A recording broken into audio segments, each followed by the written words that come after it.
Hej. I dag skal vi se på nogle forskellige særtilfælde for idealgasligningen. Og for lige at begynde, så vil jeg lige vise, hvordan idealgasligningen ser ud. Og den ser sådan her ud. Og det vil sige, at vi har tryk gange volumen, som er lig med stofmængden gange gaskonstanten gange Kelvin-temperaturen. Og her på skærmen kan I se, at jeg har pumpet nogle partikler ind i vores beholder. Og jeg har herover til højre sat, at vores volumen den skal være konstant. Og man kan se, at vores temperatur den er på 300 Kelvin.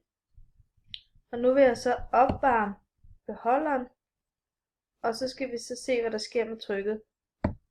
Og vi kan se, at jo varmere beholderen bliver, jo højere bliver trykket. Og det vil så sige, at vi kan se, at det er Gay-Lussac's lov, som gælder her. Det vil sige, at indespærret gas ved et konstant rumfang gælder, at tryk og temperatur er proportionelle med hinanden. Og den formel kan jeg også lige vise her. Og vi har Gay-Lussac's lov her, som er trykket divideret med temperaturen, som så giver en konstant. Vi skal nu gøre temperaturen konstant, og det vil sige, det ændrer vi herover til højre. Sådan der. Og vi skal så også gøre vores rumfang mindre. Og det prøver vi sådan her. Og der kan vi så se, at vores tryk det stiger. Det vil så sige, at når rumfanget gøres mindre, ses det, at trykket stiger. Og den sammenhæng kan beskrives ved Boyles lov, som siger, at en indespærret gas ved en konstant temperatur gælder, at tryk og rumfang er omvendt proportionelle med hinanden. Og denne formel kan jeg også lige vise her.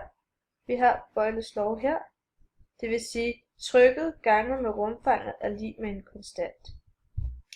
Nu skal jeg gøre trykket konstant, det gør jeg herover til højre igen. Og jeg skal gøre temperaturen mindre. Og så vil vi se, hvad der sker med rumfanget. Så kan vi jo så se, at den lille mand, han skubber til vores rumfang. Det vil sige, at vores rumfang, det bliver mindre. Og den sammenhæng kan beskrives ved Charles' lov, som siger, at for en indspærret gas ved et konstant tryk, gælder, at rumfang og temperatur er proportionelle med hinanden. Og det kan jeg så vise her. Vi har Charles' lov, og rumfang divideret med temperaturen er en konstant.